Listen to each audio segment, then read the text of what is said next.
शब्द होता है एकदम जैसे,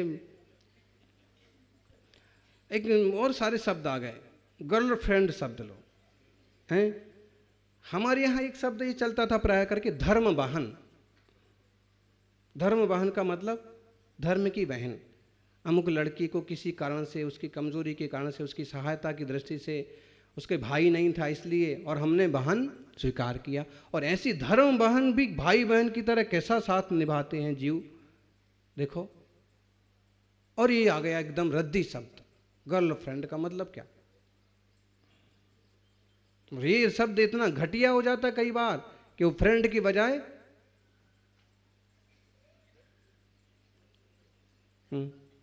पटरी से उतर जाती है गाड़ी। बॉयफ्रेंड भी एक शब्द होता है। तो एक सब भाषाओं की अपनी मर्यादा है, लेकिन जो भारतीय भाषाओं का कह रहा, अपन आज भाषा पर चर्चा नहीं कर रहे। चर्चा का विषय अपना ये है कि आत्मीयता मालूम पड़ना चाहिए। तो जैसे उदाहरण दिया था कि कभी कभी अगर परिवार के लोग एकदम गलत निकल गए और हमारी किसी भी तरह से सुनने समझने को सही तैयार नहीं है, यही सोच लो पेट के कीड़े निकलते हैं वैसे निकल गए, ठीक है, अब उनका वो जाने। उनके पीछे अपना दिमाग ज़्यादा खराब मत करो। और ऐसे ही कभी शरीर पर आपत्ति विपत्ति बीमारी आ गई, पार्टनर्स है शरीर, इसकी सेवा करो, इसकी हेल्प करो, इससे बंटवारा करो, लेकिन ये ध्यान रखो कि ये पार्टनर ही है, ये सगा नहीं है।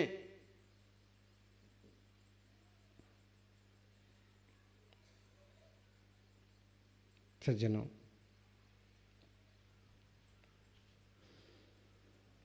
देह की सेवा में अपन क्या क्या नहीं करते हैं, सावधानी रखिए। 4 कदम आना है भैया, हैं, स्कूटर से आएंगे, 4 व्हीलर से आएंगे, हैं। ज्ञानी बता रहे थे, बोले महाराज पानी बरस रहा था तो हम घर से 4 व्हीलर लेके यहाँ आ गए। हमने 4 व्हीलर गाड़ी यहाँ रख दी और पैदल घर चले गए। और घर पर जाके हमने कहा गाड़ी कहाँ है, गाड़ी कहाँ है, गाड़ी कौन ले गया। पूरा कत्तक कर डाला, घर वालों को भी पूरा कुचिपुड़ी करवा डाली, नृत्य करवा डाला कि इधर देखो उधर देखो। और बाद में मालूम पड़ा कि गाड़ी तो, अरे तो लेके क्यों आते हो गाड़ी। घर से 100-200 मीटर 150 कदम पैदल चलना ही चाहिए। दूसरे गांव का आदमी गाड़ी लेके आए, लाड़ी लेके आए तो अच्छा भी लगता है। आप लाड़ी लेके आओगे तो चल भी जाएगा कि चलो जो दोनों जीव जो है ना साथ में धर्म ध्यान करते हैं। लेकिन अब इतने पास में आना है, गाड़ी की क्या जरूरत पड़ रही है, इस शरीर को इतना आलसी क्यों बनाते। ये बात अलग है कि अब समझ लो कि जैसे अध्यक्ष जी हैं, यहीं से यहीं जाना है कहीं, ठीक है, तो भाई बात अलग है। और आपको काम कुछ नहीं है, यहाँ से घर जाना है, घर से यहाँ आना है, फिर भी दिखाने के लिए। माताओं को भी बहुत वो आ गई है कि स्कूटी, बस यूं बकरी की तरह कान पकड़ा और पहुंच गए कहीं से कहीं। हाँ, ये आदत तो दुर्गा जी बिगाड़ के गई ना वो शेर पर बैठी होती और ना इनको स्कूटी की जरूरत पड़ती। देखो तो ये सब यूज के लिए, कब यूज करना, जब अपन को आधा किलोमीटर जाना है, बहुत जल्दी जाना है, बहुत जल्दी आना है, नहीं तो थोड़ा 100-200 कदम है। आयुर्वेद तो कहता है कि हर आदमी को दिन में कम से कम 2 किलोमीटर पैदल चलना चाहिए। अगर वो पैदल चलता रहेगा तो हार्ट और सारी धमनियां बराबर काम करेंगी, हैं। आए बोले कहने लगे महाराज पाँव नहीं काम कर रहे, मसल्स काम नहीं कर रहे और चलते में दिक्कत हो रही। हमने पूछा तुम चलते कब कब हो, तो बोले चलने का तो कोई काम पड़ता नहीं। घर से निकले, गाड़ी में बैठे, ऑफिस के बाहर उतरे, ऑफिस में घुसे, उसमें भी कर्मचारी आ जाते, बाबूजी साहब जी पधारो। अब जब तुम चलते नहीं तो पाँव काम कैसे करेंगे। अरे रखी हुई तो गाड़ी में भी जंग लग जाती है, ये तो बॉडी है, इसमें भी जंग लगती है। इसलिए गाड़ी लेकर के नहीं आना चाहिए। बहुत जरूरी और जल्दी है तो गाड़ी लेके आओ, वरना दूसरों को। और एक दूसरी तरफ से देखो, पेट्रोल फूंकते हो, यूं गाड़ी खड़ी है फुर कर रहे हो और पेट्रोल फूंक रहे हो। कोई कहे कि साहब गाड़ी बंद तो कर लो, है तेरे को क्या करना, मेरी गाड़ी मैं जलाऊं पेट्रोल, तेरा दिल क्यों जल रहा है, उसी पर भड़क पड़ेंगे। लेकिन एक बात ध्यान रखो, पेट्रोल हमारे देश में पैदा नहीं होता, और होता है तो इतना सा, बहुत कम, और विदेशों से आता है। एक तरह से हम पेट्रोल जला करके अपना धन विदेशों में भेजते, क्योंकि व्यापार होना चाहिए, लेकिन व्यर्थ की व्यापार नहीं होना चाहिए। लोग चाइना से तरह तरह की, चाइना की राखी, चाइना का मंजा, चाइना का रंग, अरे तुम चाइना ही में क्यों नहीं बस जाते हो? अपने देश में नहीं होता है क्या कुछ? देसी चीजें वापरो, और कम से कम यूज, पेट्रोल का यूज कम से कम, केरोसिन का यूज कम से कम, जितना जरूरी है। एक देसी आदमी जैसे यूज करता है वैसे ही यूज करो। उसको आग जलाने में इतना सा केरोसिन लगता है, इतना ही सा यूज करता है, बाकी डब्बा संभाल के रखता है, भाई 1 महीने चलाना। तो पेट्रोल से कम यूज करो। क्यों? व्यर्थ में जाएगा, हमारी जेब से जाएगा दुकान तक, दुकान से जाएगा टैक्स में, टैक्स से जाएगा आगे, आगे से जाएगा विदेश में। हैं? हमारे हाथ का पैसा ऐसी जगह क्यों जाए जहाँ किसी तरह की हिंसा में लगे, जहाँ किसी तरह के हमारे ही विरोध में लगे? हैं? कभी कभी कोई लोग होते हैं जो हमसे ही तो कमाते हैं और हमें ही धमकाते हैं, हमारा ही खाते हैं और हमें ही धमकाते हैं, तो उसमें तो थोड़ी सावधानी रखना चाहिए। तो ज्ञानियों, देह के आलसी मत बनो। हम देखते हैं कई सारी माँ और कई सारी युवा अपने हाथ से कुएं से कलश भर भर के लेके जाते, और हम कहते हैं इनसे सबको सीखना चाहिए। बड़े घर की बहू हैं, बड़े घर की बहू, सेठ साहब, बड़े घर की बहू मतलब बोले एक पिक्चर, वो नहीं, बड़े घर की बहू का मतलब वो भी एक पिक्चर भी होगी शायद, नहीं? हाँ, और फिर उसमें वो बड़े घर की बहू इतनी समझदार होती है कि परिवार को एक में एक कर लेती है, मिला लेती है, बराबर ना? स्टोरी तो आप ही सुना सकते पूरी। तो बड़े घर की बहू का, बड़े परिवार की, फिर भी मुनि सेवा में कोई लिहाज, शर्म, संकोच नहीं। और हम कहते हैं कि ऐसे लोगों से सीखो। कई बार हम सोचते हैं कि कैसे हम पानी भरें, हम तो युवक हैं, हमें तो गाड़ी पर जाना चाहिए, दोस्त क्या सोचेंगे? दोस्तों का दोस्त सोचें, बल्कि अच्छा दोस्त होगा तो ये जरूर सोचेगा कि देखो कितना बढ़िया माँ का आज्ञाकारी सहयोगी बेटा है, मुझे भी अपनी माँ की बात मानना चाहिए। माँ के साथ पानी भर रहा है, माँ से बात कर रहा है, उनके गुरु आए हैं, उनके साथ चल रहा है। अच्छे लोग अच्छाइयाँ लेते हैं, ये तुम जबरदस्ती सोचते हो कि लोग क्या सोचेंगे, जबरदस्ती परेशान होते हो, धोती दुपट्टा पहन के मंदिर जाएंगे, लोग क्या सोचेंगे, तुम ही सोच रहे हो।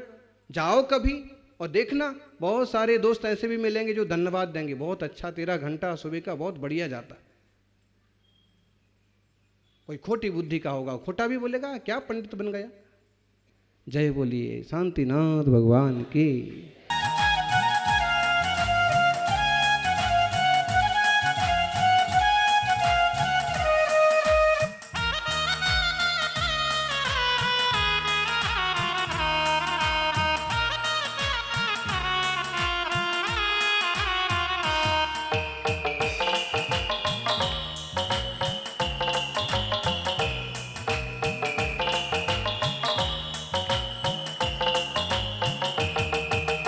प्रभु जी तुम आनंद सरोवर, रूप तुम्हारा महामनोहर। प्रभु जी तुम आनंद सरोवर, रूप तुम्हारा महामनोहर। प्रभु जी तुम करुणा के सागर, प्रभु जी तुम करुणा के सागर, तुम ही हो प्रभु ज्ञान समंदर। प्रभु जी तुम करुणा के सागर, तुम ही हो प्रभु ज्ञान समुंदर। हो जाए सबका कल्याण, पधारो महावीर भगवान। हो जाए सबका कल्याण, पधारो महावीर भगवान। मेरे मन मंदिर में आन, पधारो महावीर भगवान। मेरे मन मंदिर में आन, पधारो महावीर भगवान। मेरे मन मंदिर में आन पधारो महावीर भगवान, मेरे मन मंदिर में आन पधारो महावीर भगवान, मेरे मन मंदिर में आन पधारो महावीर भगवान। आदिम तीर्थेश्वर देवादिदेव महादेव आदिनाथ भगवान की, वर्तमान जिन शासन नायक वर्धमान महावीर भगवान की, आचार्य श्री आदि सागर जी महाराज की, आचार्य श्री महावीर कीर्ति महाराज की, तपस्वी सम्राट गुरुदेवाचार्य श्री सन्मति सागर जी महाराज की, बोले परम पूज्य प्राकृताचार्य चतुर्वट्टाधीश आचार्य भगवान सुनील सागर जी गुरुदेव की।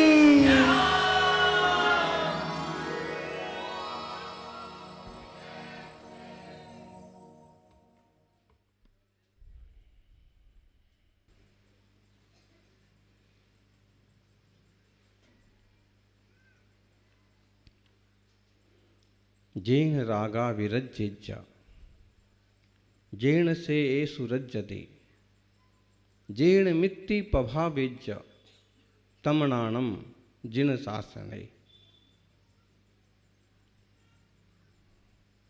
जिससे राग से विकार से विरक्ति हो, जिससे श्रेय में कल्याण में अनुरक्ति हो, जिससे सब जीवों के प्रति मैत्री भाव हो, वो ज्ञान ही सच्चा ज्ञान है।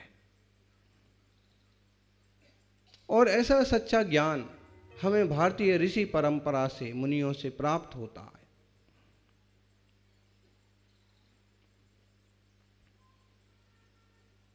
धर्म की तत्व की सही प्रभावना यही है कि जन जन ज्ञान से वाकिफ हो, लोगों तक ज्ञान पहुंचे। ज्ञान के बिना सब सूना है। जैसे आंख नहीं है तो आदमी अंधा है, और आंख के अंधे को तो फिर भी सूझ जाता है और किसी तरह के इशारों से वह थोड़ा सा अपनी यात्रा कर लेता है, जीवन चला लेता है। लेकिन जो ज्ञान के अंधे हैं, सचमुच वही सबसे ज्यादा अंधे हैं, क्योंकि उन्हें नहीं सूझता है। आज आप देख लीजिए, पढ़े लिखे गंवारों की कमी नहीं है। क्यों? उन्हें भौतिक ज्ञान तो प्राप्त हो गया, भौतिक डिग्री तो मिल गई है, लेकिन सांस्कृतिक ज्ञान, भारतीय संस्कृति का नैतिक परिपाटी का ज्ञान उन्हें नहीं है। और उस कारण से बड़े पढ़े लिखने के बाद भी कभी नक्सलवाद के क्षेत्र में चले जाते हैं, कभी आतंकवाद के क्षेत्र में, कभी विद्रोह के क्षेत्र में, कभी अलगाव के क्षेत्र में, और कभी कभी तो ऐसी घटनाएं घटती हैं ना, भ्रष्टाचार और बलात्कार जैसी। मालूम पड़ता है कि एक अधिकारी ने ऐसा किया, एक सरकारी कर्मचारी ने ऐसा किया, एक पढ़े लिखे आदमी ने ऐसा किया। एक किताब का पढ़ा लिखा व्यक्ति सिर्फ शाब्दिक ज्ञानी है, लेकिन हमारी संस्कृति का और गुरुकुलों का ज्ञान उस शब्द के साथ साथ अर्थबोध भी देता, शब्द के साथ साथ संस्कृत और सदाचार भी सिखाता है। ऐसे में भारतीय शिक्षा प्रणाली का पूरी तरह से जीवंत होना बहुत जरूरी है। गुरुकुलों में, छात्रावासों में रहने वाले जो लोग ईमानदारी से प्रयास करते हैं, वे दुनिया में अलग से नाम कमाते हैं, बहुत आगे बढ़ते। कभी हम भी गुरुकुल में पढ़ते थे 6-7 साल तक लगातार। महीने 2 महीने की छुट्टी में घर जाते थे बस, या फिर कभी बीच बीच में 1-2-4 दिन की। बाकी तो जो पढ़ाई, जो शिक्षा, जो संस्कार, 2-2, 3-3 परीक्षाएं एक साथ, संस्कृत की, शास्त्री की भी और स्कूली 12वीं 13वीं बीकॉम वगैरह की भी परीक्षा। एक अलग ही माहौल होता है। जो लोग सकोच जो करते हैं ना, बच्चों को गुरुकुल में भेजने से, छात्रावास में भेजने से, धार्मिक विद्यालय में भेजने से, सांस्कृतिक विद्यालय में, वो सकोच करने की जरूरत नहीं। वास्तव में अगर आप बच्चों को शब्द की बजाय सदाचारी बनाना चाहते हो तो भारतीय शिक्षा प्रणाली का ही अनुसरण करना चाहिए। देश की प्राचीन भाषाएं बहुत महत्वपूर्ण हैं। संस्कृत भाषा, प्राकृत भाषा, बड़े बड़े ग्रंथ इनमें हैं। संस्कृत तो खैर ब्राह्मणों की कृपा से या कुछ बुद्धिजीवियों की कृपा का हो कि आज भी काफ़ी लाइट में है और लोग उसे बहुत आदर से देखते हैं। लेकिन प्राकृत भाषा तो बहुत ज़्यादा पिछड़ गई जैसे, क्योंकि वह प्रकृति की भाषा रही, देसी भाषा रही, लोगों की अपने घरों की भाषा रही। और संस्कृत एक तरह से राजकीय भाषा बनी, संस्कृत हो करके, निखर करके, और इसलिए वो सत्ता में बनी। बाकी जितने ग्रंथ संस्कृत में हैं, संभवतः उतने ही ग्रंथ प्राकृत भाषा में आज भी भारतीय संस्कृति के कोशों में पड़े।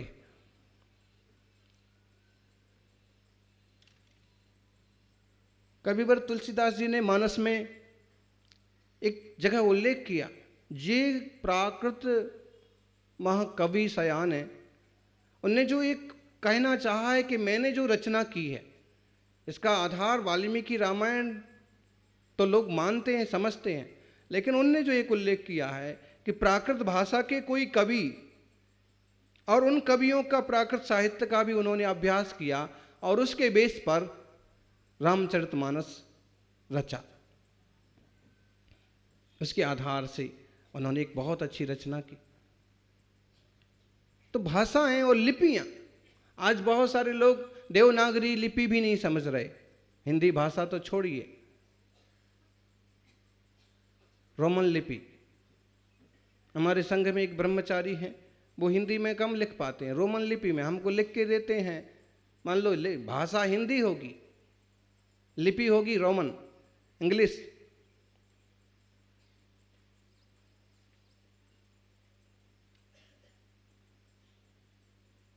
कुछ भी लिख के देंगे, अपना सूचना, प्रायश्चित, आज गलती हो गई इस चीज की, प्रायश्चित दीजिए, वो इंग्लिश में लिखेंगे। लिपि और भाषाएं बहुत बड़ी संपत्ति है देश की, उस पर लोगों को ध्यान देना चाहिए, क्योंकि ये जो है ना, ये सिंबल हैं, ये चिन्ह हैं